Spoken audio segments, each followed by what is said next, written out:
Cardinal Scipione Borghese was undoubtedly the most prominent art collector of his time. His uncle Camillo Borghese was Pope Paul V.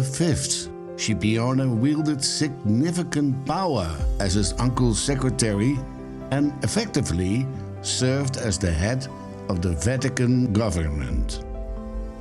He resided in a luxurious villa now known as the Galleria Borghese, where he displayed an impressive collection of artworks from the leading artists of the Baroque, Renaissance, and Antiquity periods.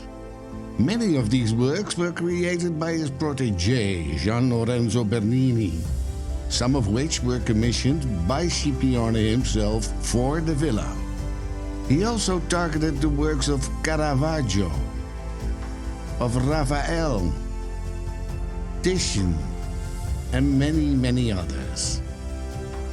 As cardinal nephew, he often pressured owners to sell their paintings to him at substantial discounts.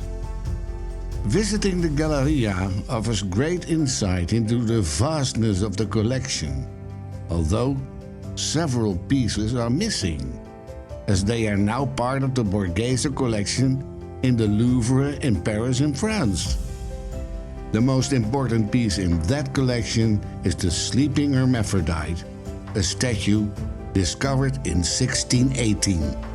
It was unearthed on the grounds of the Carmelite cloister during construction work for the church of Santa Maria della Vittoria. Upon learning of the find, Scipione immediately ensured that it was given to him. In exchange, he financed the facade of the church, which allowed him to have his name carved onto it, just as his uncle had done with the facade of St. Peter's Basilica. As soon as the statue arrived at the villa, Bernini was commissioned to create a bed for the Hermaphrodite. And so he did, again showcasing his exceptional talent to his favorite cardinal. Around 1650, the villa was transformed into a museum, and some 150 years later, a significant portion of the collection was shipped to France. Let me explain the reason to you. In 1803, the villa and the collection belonged to Prince Camillo Borghese. In that year, he married Pauline Bonaparte. Yes, Napoleon's sister. It is believed that the prince preferred men, but as a captain in Napoleon's army, he couldn't refuse his emperor's request. Pauline was an extraordinary figure who indulged in the company of attractive and virile men, and even had herself immortalized in marble by Antonio Canova, posing half-naked as Venus, much to the dismay of her husband, who deemed it to be indecent. She couldn't care less.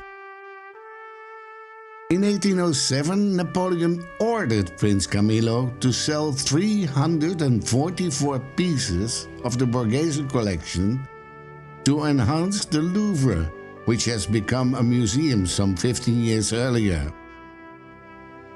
Once again, Camillo could not refuse his emperor's request and sold the pieces far below their market value. While most of the works were returned after Napoleon's definite defeat, the Sleeping Hermaphrodite and several other antiquities that once belonged to the Borghese family remained in the Louvre. Today, when you visit the Galleria, you can still find the Sleeping Hermaphrodite there. This second version of the statue was exhibited in the Borghese Palazzo in Campo Marzio until the early 19th century, when it was moved to the Galleria to replace the first one. This version also lies on a mattress, which was made in 1774 by Andrea Bergondi. There is no certain information regarding the circumstances of his discovery.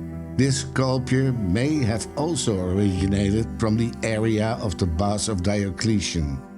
It is believed that the Romans, who were scholars of symmetry, often placed two repetitions of the same image in front of their homes.